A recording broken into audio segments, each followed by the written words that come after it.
नमस्कार, वीवी न्यूज के इस बुलेटिन में आपके साथ मैं हूं स्वाति। शहर से जुड़ी खबरों को देखने विस्तार से, लेकिन सबसे पहले एक नजर डालते हैं हेडलाइंस पर।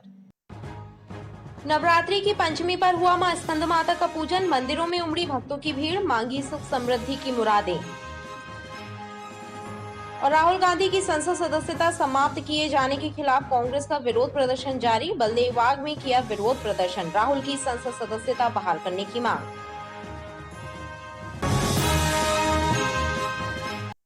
आदिशक्ति के 5वें स्वरूप स्कंद माता का पूजन नवरात्र की पंचमी पर विधि विधान से किया गया। कमल के पुष्प पर विराजी मां स्कंद माता की उपासना कर श्रद्धालुओं ने सुख समृद्धि की कामना की। पौराणिक मान्यताओं के अनुसार स्कंद माता निसंतान दंपतियों को संतान प्राप्ति का आशीर्वाद देने के लिए भी विशेष रूप से पूजी जाती हैं। बोलो बूढ़ी खैर माई माता की नवरात्रि की पंचमी पर मां स्कंद माता का पूजन किया गया। शहर के सिद्ध पीठों में शुमार मां बूढ़ी खेरमाई में भक्तों की भीड़ सुबह से ही लगी रही और सभी ने माता रानी की भक्ति भाव से आराधना की।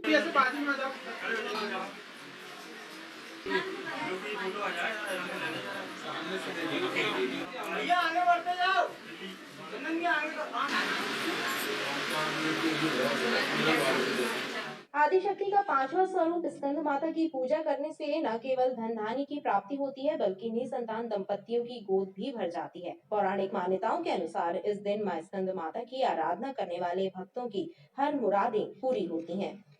आज स्कंद माता का दिन है, पंचमी का दिन है। हमारी मंदिर से बहुत सी आस्था है, विश्वास जुड़ा हुआ है और स्कंद माता कार्तिकेय जो पुत्र हैं, स्कंद पुत्र, उनकी माता का दिन है आज। और पूरी आस्था के साथ हम रोज मंदिर आते हैं और दर्शन करते हैं। माता रानी पे हमें अटूट विश्वास है। आज हम लोग खेर माई माता मंदिर आए हैं। आज स्कंद माता का दिन है, तो हम लोग सब लोग दर्शन करने आए हैं, जल चढ़ाने आए हैं। सुबह उठते हैं, जल्दी उठते हैं, नहाते हैं, फिर घर पर पूजा करते हैं, फिर मंदिर आते हैं, मंदिर पर पूजा करते हैं।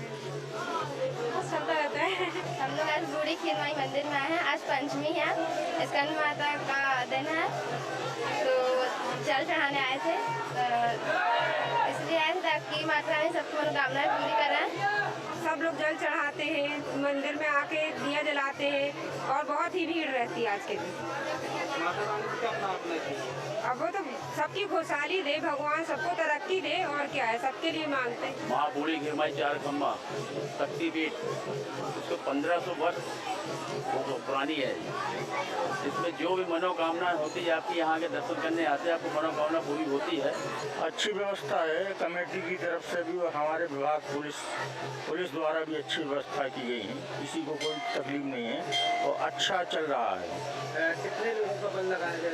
यहाँ लगा है एक टीआई, एक सब इंस्पेक्टर, एक एएसआई और 4-5 सिपाही लगे हैं, 3-4 महिला कांस्टेबल हैं। चार खंबा स्थित बूढ़ी खेरमाई मंदिर में सुरक्षा के भी पुख्ता इंतजाम रहे।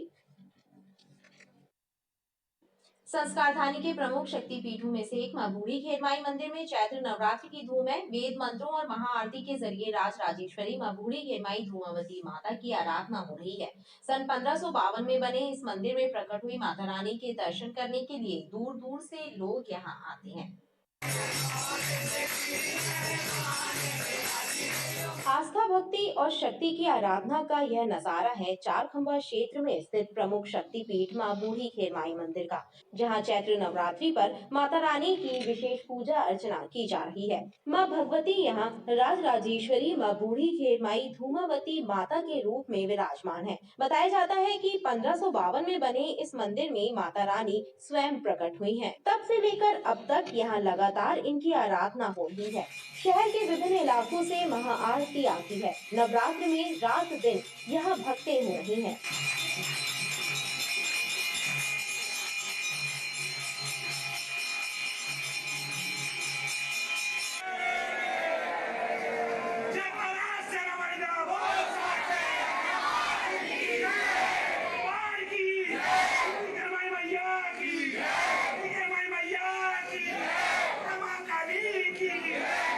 राज राजेश्वरी माँ बूढ़ी खेरमाई धूमावती शक्तिपीठ है, जहाँ पर माता जी खुद जमीन से निकली हैं और यहाँ पर माता जी की नवरात्र पर्व पर विशेष पूजन होती है, अनुष्ठान वगैरह होते हैं और भगवती की प्रसन्नता के लिए जाप पाठ 12 महीने चलते ही रहते हैं माता जी के, और यहाँ पर लोग दूर दूर से आते हैं। मंदिर के इतिहास की माँ का कितना पुराना दरबार है और यहाँ पर लोगों की मनोकामनाएं कब से पूरी हो रही हैं? ये 1552 वर्षों का पुराना शक्तिपीठ है देवी जी का, और यहाँ पर मनोकामनाएं जो कहीं पे किसी की नहीं होती तो यहाँ पे पूरी हो जाती है। मन वांछित फल देने पर भगवती सक्षम है। चैती नवरात्रि में पूजा किस प्रकार होती है? महाआरती कब होती है? क्या टाइम पे? महाआरती पूरे 9 दिन होती है और अलग अलग एरिया से आती है माता जी की महाआरती। जबलपुर के विभिन्न अन्य स्थानों से महाआरती आती हैं, पूरे 9 दिन चलती है। राजू महाराज पूजा। ऐसी मान्यता है कि मां बूढ़ी खेरमाई में आने वाले भक्तों की माता रानी मनोकामना पूर्ण करती है। यहाँ की जवारा शोभा यात्रा पूरे महाकौशल में प्रसिद्ध है।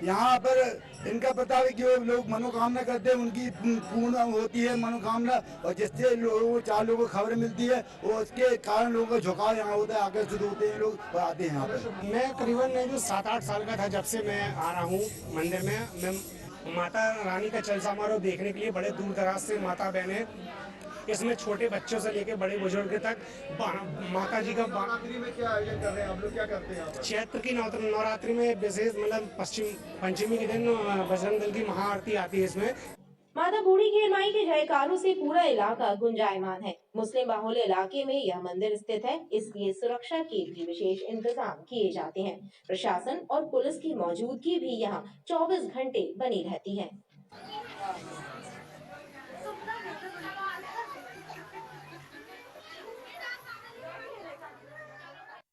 नवरात्रि के पावन पर्व पर राइटाउन स्टेडियम परिवार के द्वारा परंपरानुसार त्रिपुर सुंदरी मंदिर तेवर तक पदयात्रा की गई। लगभग 20 वर्षों से चली आ रही इस परंपरागत पदयात्रा में बड़ी संख्या में श्रद्धालु शामिल रहते हैं। माता के जयकारे लगाते हुए राइटाउन स्टेडियम से पैदल यात्रा करके त्रिपुर सुंदरी मंदिर तेवर जा रहे भक्तों का उत्साह देखते ही बना। दरअसल राइटाउन स्टेडियम परिवार के द्वारा पिछले 20 वर्षों से तेवर स्थित माता रानी के मंदिर तक पदयात्रा निकाली जाती है। इस बार भी ये सिलसिला कायम रहा और इसमें बड़ी संख्या में देवी भक्त शामिल रहे।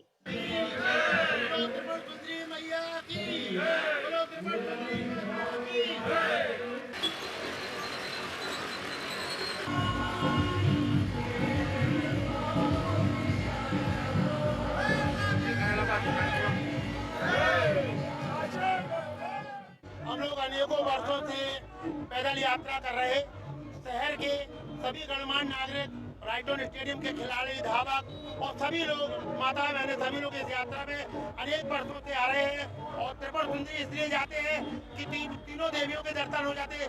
माँ काली शक्ति का रूप है, माँ सरस्वती विनम्रता और कला की देवी है, माँ लक्ष्मी जिनकी हर जगह तूती बोलती है। हमें सबको प्रसन्न करने के लिए हर बार साल में 2 बार नवरात्र के प्रथम रविवार को यात्रा जाती है। पदयात्रा में शामिल भक्तों ने त्रिपुर सुंदरी मंदिर में माता की विधिवत पूजा कर मंगल कामना की। जम्मू कश्मीर की चिनाब वैली में विश्व के सबसे ऊंचे रेल ब्रिज चिनाब ब्रिज का केंद्रीय रेल मंत्री अश्विनी वैष्णव द्वारा निरीक्षण किया गया। इस दौरान उन्होंने वीडियो कॉन्फ्रेंसिंग के जरिए मीडिया से भी चर्चा की, जिसका प्रसारण वेस्ट सेंट्रल रेलवे के महाप्रबंधक कार्यालय में भी हुआ। केंद्रीय रेल मंत्री अश्विनी वैष्णव ने चिनाब ब्रिज का दौरा कर जनता को संबोधित किया। इस बीच उन्होंने वीडियो कॉन्फ्रेंसिंग के जरिए देश भर के रेल मंडलों से जुड़े पत्रकारों के सवालों के जवाब भी दिए। रेल मंत्री ने बताया कि ब्लास्ट प्रूफ और भूकंप रोधी तकनीक से इस पुल का निर्माण किया गया है, जो विश्व का सबसे ऊंचा पुल है।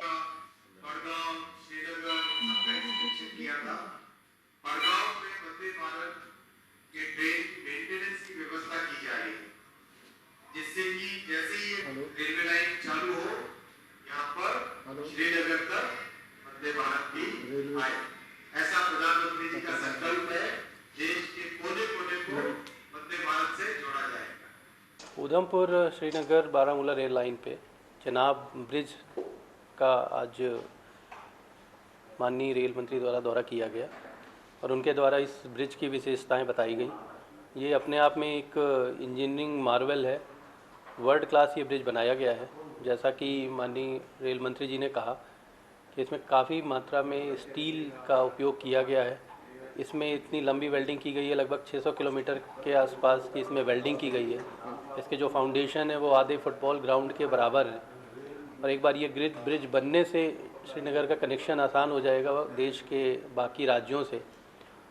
और जो भी वहाँ पे फसलें होती हैं, जो विशेषकर सेब हैं और इस तरह के अन्य जो फ्रूट्स होते हैं, वो कश्मीर से बाकी राज्यों तक पहुँचाने में काफ़ी आसानी हो जाएगी। माननीय रेल मंत्री जी ने ये भी बताया कि गति शक्ति प्रोजेक्ट के तहत वहाँ कार्गो टर्मिनल्स, 4 कार्गो टर्मिनल्स भी शीघ्र स्थापित किए जा रहे हैं इस लाइन्स में, जिसमें 2 में जगह का भी चुनाव हो गया है। कार्गो टर्मिनल से स्थापित होने से जो भी माल भाड़ा में आसानी होगी। और इसके अलावा जैसे मैंने बताया कि फल, सब्जी या और भी जो उत्पाद वहाँ के लोकल स्थानीय उत्पाद हैं, उनको भी कम से कम समय में देश के अन्य राज्यों में पहुँचाने में भारतीय रेल से तेज गति से पहुँचाया जा सकेगा। चर्चा के दौरान केंद्रीय रेल मंत्री ने आगामी प्रोजेक्ट की भी जानकारी दी। कांग्रेस के शीर्ष नेता राहुल गांधी की संसद सदस्यता समाप्त हो जाने के खिलाफ कांग्रेस का विरोध प्रदर्शन लगातार जारी है। कांग्रेस पिछड़ा वर्ग प्रकोष्ठ द्वारा बलदेव बाग चौराहे पर पीएम का पुतला दहन किया गया।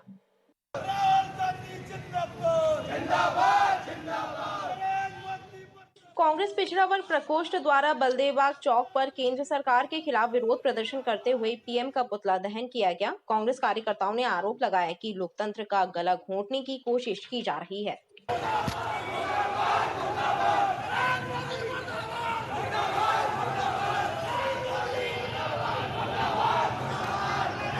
पूरी ओबीसी समाज राहुल गांधी के साथ है, कांग्रेस पार्टी के साथ है। ये लोग मुद्दे को भटकाने की कोशिश कर रहे हैं। सीधा मुद्दा ये है कि 20,000 करोड़ अडानी के पास किसका है और कहां से आया। आज हमने नरेंद्र मोदी का पुतला जलाया है सभी युवाओं के जोश के साथ, और हम आगे भी आंदोलन करते रहेंगे।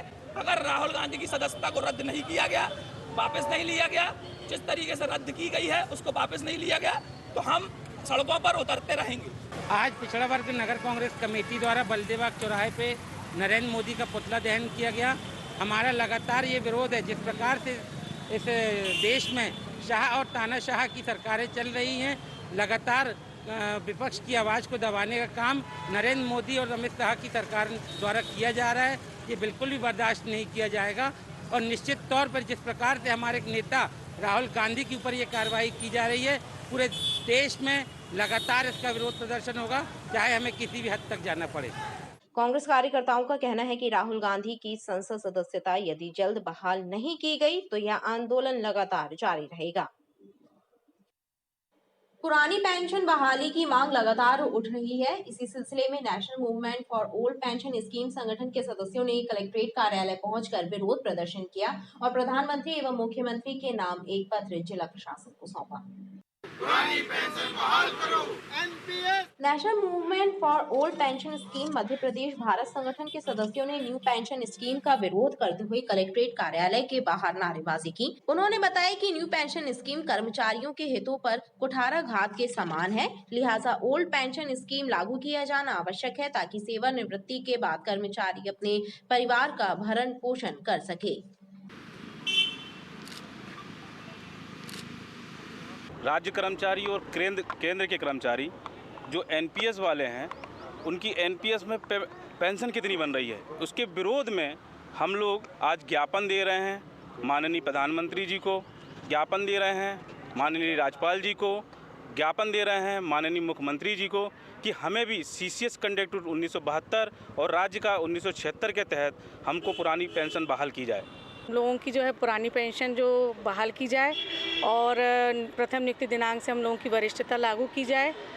और एनपीएस में बहुत ही ज़्यादा नॉमिनली, अब मैं आपको बताऊंगी, विद प्रूफ भी दूंगी कि जो हमारे साथी लोग रिटायर हुए हैं, किसी को 921 रुपये मिल रही है, किसी को 1100 रुपये मिल रही है, किसी को 1000, 1500 और यानी 2500 तक की।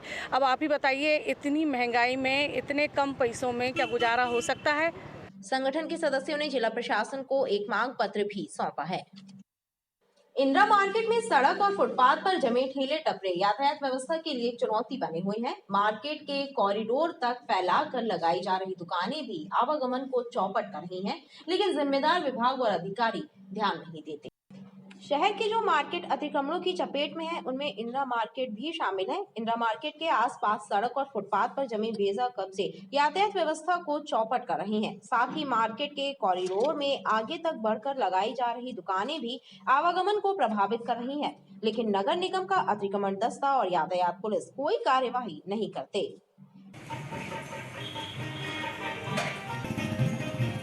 इंदिरा मार्केट में चारों तरफ इतनी ज़्यादा अव्यवस्थाएं हैं कि दुकानदार पूरे बाहर तक 10-10, 15-15 फीट तक बाहर निकाल के रखे। यहाँ से एम्बुलेंस, रेलवे स्टेशन के जितने यात्री जजेस यहाँ से निकलते हैं, उनको आने जाने में इतनी प्रॉब्लम होती है। आप यहाँ से निकलेंगे तो सिर्फ अतिक्रमण के दायरे में हैगा। किसी भी दिन बड़े हादसा हो सकता है। जब भी नगर निगम का अमला आता है तो आगे पाट और पीछे सपाट की स्थिति होती है। उनके जाते ही साथ पूरा अतिक्रमण जहाँ की तहाँ लग जाता हैगा। सड़क पर जमे बेजा कब्जों के कारण दुर्घटनाएं होती हैं। लापरवाह अधिकारियों की गलती का खामियाजा आम राहगीरों को भोगना पड़ता है। नवरात्र पर्व पर जिले में प्रॉपर्टी की खरीद फरोख्त में तेजी आई है और रजिस्ट्री कार्यालय में भी लोगों की भीड़ नजर आ रही है। लिहाजा अवकाश के दिन भी पंजीयन कार्यालय खुले रहे। हालांकि सर्वर धीमी गति से चलने की वजह से लोगों को थोड़ा इंतजार करना पड़ा। नवरात्र पर्व के शुभ मुहूर्त में जिले में प्रॉपर्टी की जमकर खरीद फरोख्त हो रही है। लिहाजा अवकाश के दिन भी रजिस्ट्री कार्यालय खुले रहे और लोगों की भीड़ लगी रही। सभी अपनी बारी का इंतजार करते नजर आए। संपत्ति क्रय विक्रय करने पहुंचे लोगों ने बताया कि नवरात्रि में पूरा दिन मुहूर्त शुभ रहते हैं। ऐसे में शुभ समय में संपत्ति का पंजीयन कराने के लिए वो कलेक्ट्रेट स्थित पंजीयन कार्यालय पहुंचे हैं। वहीं उन्होंने बताया कि सर्वर की धीमी गति की वजह से उनको इंतजार भी करना पड़ा। 26 मार्च संडे है।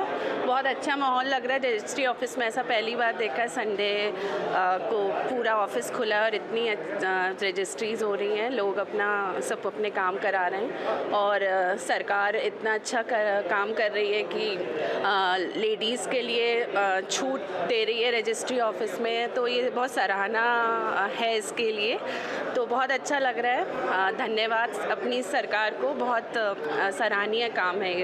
आज भीड़ बहुत ज़्यादा है, आदमी भी ज़्यादा है नहीं, रजिस्ट्रार साहब एक ही दो बैठे हुए हैं। नवरात्र पर्व के शुभ मुहूर्त में जिले में प्रॉपर्टी की जमकर खरीद फरोख्त हो रही है। लिहाजा अवकाश के दिन भी रजिस्ट्री कार्यालय खुले रहे और लोगों की भीड़ लगी रही। सभी अपनी बारी का इंतजार करते नजर आए। संपत्ति क्रय विक्रय करने पहुंचे लोगों ने बताया कि नवरात्रि में पूरा दिन मुहूर्त शुभ रहते हैं। ऐसे में शुभ समय में संपत्ति का पंजीयन कराने के लिए वो कलेक्ट्रेट स्थित पंजीयन कार्यालय पहुंचे हैं। वहीं उन्होंने बताया कि सर्वर की धीमी गति की वजह से उनको इंतजार भी करना पड़ा।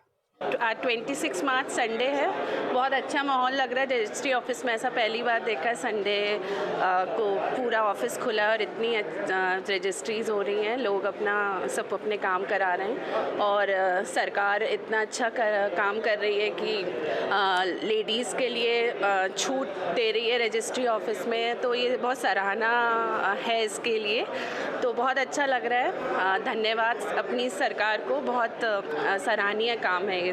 आज भीड़ बहुत ज़्यादा है, आदमी भी ज़्यादा है नहीं, रजिस्ट्रार साहब एक ही दो बैठे हुए हैं, मेकर साहब भी एक ही है। सर्वर तो बड़ा परेशान कर रहा है, आज चल रहा है सही थोड़ा सा। तो संडे के दिन सर्वर की व्यवस्था सही नहीं है? हाँ, बहुत स्लो है, अभी तो चल रहा है लेकिन स्लो चल रहा है। भीड़ ज़्यादा है आज। मतलब काम हो पाएगा लोगों के? हो पाएगा, सुबह लगे हैं तो शाम तक हो ही जाएगा।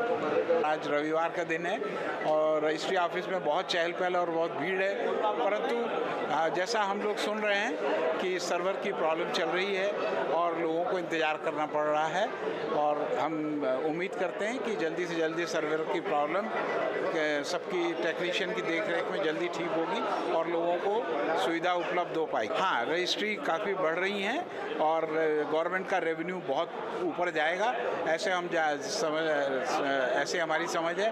और पिछला जो रेवेन्यू का रिकॉर्ड है वो ज़रूर इस बार ब्रेक होगा जबलपुर संभाग में। जिस हिसाब से आप भीड़ देख रहे हैं, वो भीड़ सिर्फ सर्वर की वजह से भीड़ लगी हुई है। संडे का जो संडे खुला हुआ है, लेकिन उसकी वजह से पूरी सर्वर की स्थिति ख़राब है। पूरा मार्च जो खुला है, लेकिन उसका खोलने का कोई सेंस नहीं, क्योंकि सर्वर ही नहीं तो पब्लिक आगे क्या करेगी। और हम जो सर्विस प्रोवाइडर काम करने में हमें बहुत दिक्कत हो रही है। पूरा मार्च ऐसे ही चला गया, सर्वर की वजह से हमने बहुत शिकायत की, लेकिन उसमें कोई सर्वर में कोई सुधार नहीं है, कोई कुछ नहीं है। जो आप पब्लिक खड़ी है, भीड़ देख सकते हैं। सर्वर बंद है आज के। सर्वर जो स्थिति सर्वर की खाली है, पता चला हमने जो स्लॉट बुक किया वो स्लॉट ही नहीं दिख रहा है। स्लॉट दिख रहा है तो फिर फोटो नहीं आ रही है, कहीं डेट नहीं आ रही है, किसी की पेमेंट किसी में जा रही है। मतलब पूरा सर्वर का बहुत प्रॉब्लम है, कभी भी बंद हो जाता है। इस वजह से पब्लिक बहुत परेशान है। खास बात यह है कि 1 अप्रैल से रजिस्ट्री के दाम भी बढ़ने की संभावना है, लिहाजा क्रेता विक्रेता मार्च में ही रजिस्ट्री कराने पहुंच रहे हैं। रामनवमी के अवसर पर 30 मार्च को भव्य साईं शोभा यात्रा निकाली जाएगी। संस्कारधानी शिरडी साईं शोभा यात्रा समिति के सदस्यों की एक तैयारी बैठक सिविल लाइन में आयोजित हुई, जिसमें अनेक साईं मंदिर समितियों के सदस्य मौजूद रहे। 30 मार्च को नगर निगम चौराहे से निकाली जाने वाली साईं शोभा यात्रा को लेकर एक तैयारी बैठक सिविल लाइन साईं मंदिर में आयोजित हुई। समिति के पदाधिकारियों ने बताया कि इस शोभा यात्रा में 51 आकर्षक झांकियां और बैंड दल एवं नृत्य दल शामिल रहेंगे। बोला था कि इसमें ऊपर हेडिंग डाल देना अंतिम बैठक, लेकिन मैंने उसमें हेडिंग लिखा महत्वपूर्ण बैठक तो कभी हम होती नहीं है। इस वर्ष की शोभा यात्रा में ये बैठक चल रही है। संस्कारधानी शिरडी साईं शोभा यात्रा समिति की अंतिम बैठक साईं मंदिर सिविल लाइन्स में चल रही है। अनेक साईं मंदिरों और दरबारों के प्रतिनिधि यहाँ पर उपस्थित हुए हैं। बहुत कम समय बचा है और शोभा यात्रा की तैयारी में हम सब लोग तन मन धन से लग गए हैं। चूँकि ये 25वीं शोभा यात्रा है रजत जयंती के अवसर पर 30 मार्च गुरुवार को जो बाबा का दिन है गुरुवार, उस दिन शोभा यात्रा नगर निगम चौक से प्रारंभ होगी।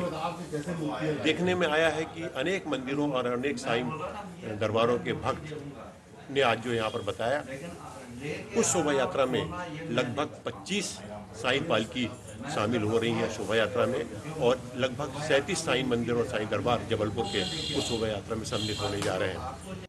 आयोजकों ने बताया कि साईं शोभा यात्रा को भव्य और आकर्षक बनाने के लिए विशेष प्रयास किए जा रहे हैं। इसमें शहर के अनेक साईं मंदिरों की समितियां सक्रिय रूप से शामिल रहेंगी।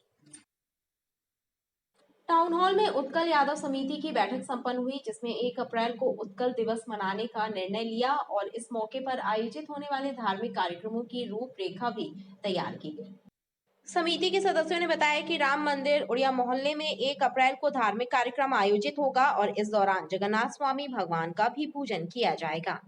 1 अप्रैल को हमारा उत्कल दिवस जो हमारे उड़ीसा प्रांत में बड़ी भव्यता और बड़ी गरिमा के साथ मनाया जाता है, उसी प्रयास के तहत में हमारे समाज के कुलगुरु परम आदरणीय पंडित त्रिपाठी जी के मार्गदर्शन पर और हमारे समिति के सभी गणमान्य सदस्य गणों की उपस्थिति पर 1 अप्रैल को शाम 7 बजे राम मंदिर उड़िया मोहल्ला पर उत्कल दिवस कार्यक्रम आयोजित किया जा रहा है।